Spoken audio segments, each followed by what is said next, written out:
નમસ્કાર, આપ જોઈ રહ્યા છો ન્યૂઝ રૂમ ગુજરાત અને આપની સાથે હું છું ભાવિક। મહત્વપૂર્ણ સમાચાર પર નજર કરીએ તો મોટા સમાચાર ઉત્તર ગુજરાતથી સામે આવી રહ્યા છે કે જ્યાં સાબરકાંઠામાં ફરી એકવાર સાંસદ ગેનીબેન ઠાકોરનો હુંકાર જોવા મળી રહ્યો છે।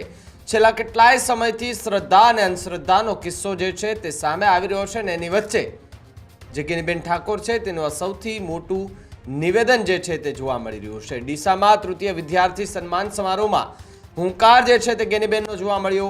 ઠાકોર સમાજના અંધશ્રદ્ધામાંથી બહાર નીકળવા માટે અપીલ કરી છે। અરવિંદ ભુવાજીના ઘરે જનાર લોકોને અભિનંદન પાઠવતા ગેનીબેન દેખાયા છે। રાયકણજી અને તેમની ટીમને ગેનીબેન ઠાકોરે અભિનંદન પાઠવ્યા છે। તો સાથે જ સાંસદ ગેનીબેન ઠાકોરે ઠાકોર સમાજને પણ આભાર વ્યક્ત કર્યો છે। અંધશ્રદ્ધા માટે કરીને મેં સમાજ માટે ચિંતા કરી તેવી વાત ગેનીબેને કરી। મેં સમાજ માટે ચિંતા કરી ત્યારે દુકાનો બંધ થવાનો ભય ભુવાજીને લાગ્યો અને સાથે જ આવડો મોટો સમાજ છે અને અંધશ્રદ્ધામાંથી બહાર નીકળી જશે તો પછી આવડી મોટી આવકવાળો સમાજ જે અમને આવક કરાવી રહ્યો છે એટલે કે ભુવાજીને જે આવક કરાવી રહ્યો છે એ ક્યાંક ને ક્યાંક એ આવક જે છે તે બંધ થઈ જશે।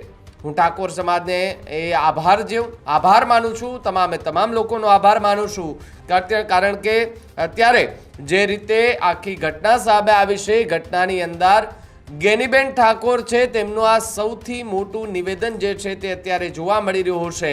અને આવડો મોટો સમાજ કે જે શ્રદ્ધા અને અંધશ્રદ્ધા વચ્ચેની જે પાતળી જે રેખા હોય છે એ રેખાને ઓળખવા માટે ગેનીબેન ઠાકોર એક દિશા જે છે તે બતાવવા માટે નીકળ્યા છે।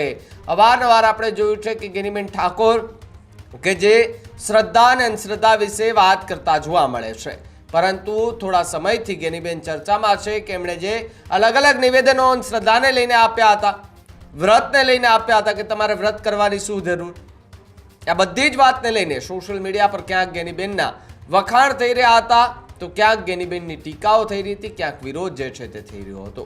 જે ઢોંગીઓ હતા તે ક્યાંક વિરોધ કરી રહ્યા હતા, કારણ કે વાત ક્યારેક સાચી હોય પરંતુ લાગે છે કડવી, એ પ્રકારની વાત ગેનીબેન ઠાકોરે કરી હતી।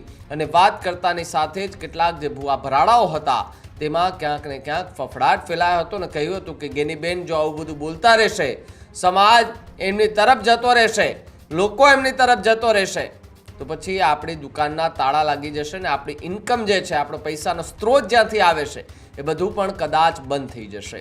એટલે આ બધી જ વસ્તુમાંથી અંધશ્રદ્ધામાંથી બહાર આવવા માટે ગેનીબેન ઠાકોરે અવારનવાર જે છે તે ઠાકોર સમાજ માટે હુંકાર કરતા જોવા મળતા હોય છે। ત્યારે ઠાકોર સમાજ ઉત્તર ગુજરાતમાં ખૂબ મોટું પ્રભુત્વ ધરાવે છે, પરંતુ ક્યાંક ને ક્યાંક અંધશ્રદ્ધાના કિસ્સામાં કેટલાય લોકોના જીવનો જે છે તે બરબાદ થઈ ચૂક્યા છે। પૈસાની લાલચ અને સાથે જે ભુવા ભરાડાઓ કંઈ પણ કરીને પૈસા પડાવી લે છે, સારું થવાની વાત હોય કે કંઈ પણ હોય, જે ભુવા ભરાડા છે કે જેમની સામે હવે ગેનીબેન ઠાકોર મેદાને ઉતર્યા હોય તેવું પણ કહી શકાય છે। હમણાં સાહેબે કીધું કે ભાઈ રાયગણજી હોય કે અહીંયા આપણા કર્મચારી મંડળના તમામ નોકરી કરતા આપણા જે તે વિભાગના અધિકારીઓ હોય તો પહેલી તારીખ હોય એટલે લક્ષ્મી માતા એમના ખાતામાં જતા જ રહે, કોઈ પૂછે કે ના પૂછે। અને સરસ્વતી હતા એટલે લક્ષ્મી માતા આવ્યા। એમણે નોકરી મેળવવા માટે કેટલી મહેનત કરી છે, કેટલી મજૂરી કરી છે। જો ક્યાંય માનતા અને રમેલ કરીને માનતા રાખી પડી હોત કે ભાઈ હું આ રમેલ એક કરીશ મને નોકરી મળી જાય તો એક નોકરી મળી હોત। એટલે શક્ય એટલા શ્રદ્ધા તમારી 100% હોઈ શકે, પણ અંધશ્રદ્ધામાંથી સમાજને બહાર કાઢવા માટેની ખૂબ જરૂર છે।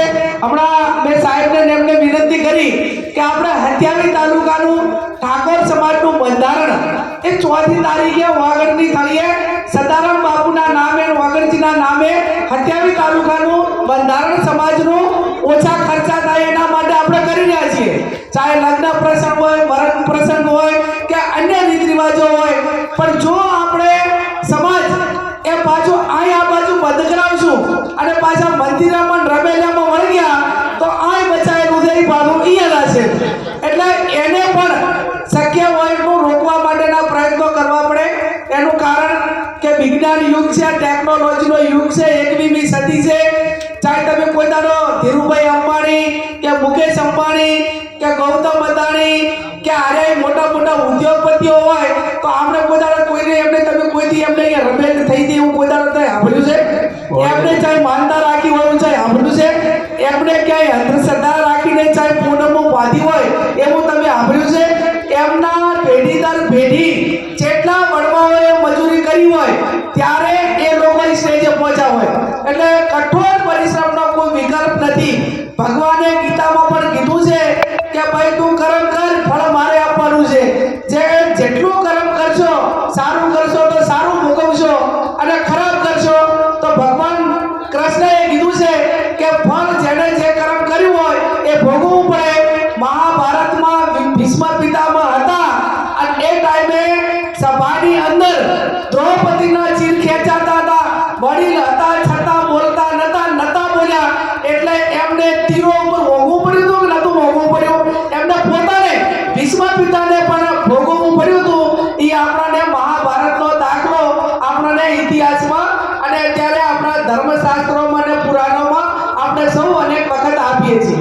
એટલે જ્યારે કોઈ નાના મોટી પારિવારિક હોય, કોઈ હેરાનગતિ હોય, કોઈ આર્થિક હોય, કોઈ ધંધા હોય, ગમે એ હોય, તો જેમાં જે છે એનું સોલ્યુશન જે એનો નિષ્ણાત હોય એના આગળ કરાવવું પડે. ડોક્ટર દવાખાનાની તકલીફ હોય તો ડોક્ટર કરતા આવવું પડે. ધંધા રોજગારની તકલીફ હોય આર્થિક રીતે તો શેર સંબંધી કે ભાઈઓને કેને કહેવું પડે, અથવા તો કાંઈ નાના મોટી લોનની વ્યવસ્થા કરવી પડે. બાકી બીજું કાંઈ આડાઅવળું કાંઈ એકાબીજાના ઓલા કરવાથી કોઈ દાડો રાયગઢજી મેળ આવે નહીં. હું તો હમણાં તો અમે રાયગઢજી એ બાબતમાં ખૂબ આગળ વધ્યા છીએ અને અભિનંદન આપું છું રાયગઢજીને અને એમની ટીમને, સમગ્ર ઠાકોર સમાજના તમામ યુવાનોને કે અંધશ્રદ્ધા માટે મેં સમાજ માટેની ચિંતા કરી. અને સમાજ માટેની ચિંતા કરી ત્યારે ક્યાંક ને ક્યાંક જેની દુકાનો બંધ થવાની હોય એને ભયસ્થાન હોય કે આવડો મોટો સમાજ છે અને તો અંધશ્રદ્ધામાંથી બહાર નીકળી જશે તો સૌથી મોટી આવકવાળો સમાજ તો આ છે. અને છતાં પણ સમાજે, આખા ગુજરાતના ઠાકોર સમાજે, યુવાનોએ મીડિયામાં એમ કીધું કે ભાઈ જ્ઞાનીબેને તો અમારા સમાજ માટે કીધું છે એટલે બીજાએ કોઈ આને બદલેથી પાઘડી પહેરવી નહીં અને અમારા સમાજ માટે કીધું છે એટલે જ્ઞાનીબેન અમારા સમાજ માટે કરે છે. એ આખું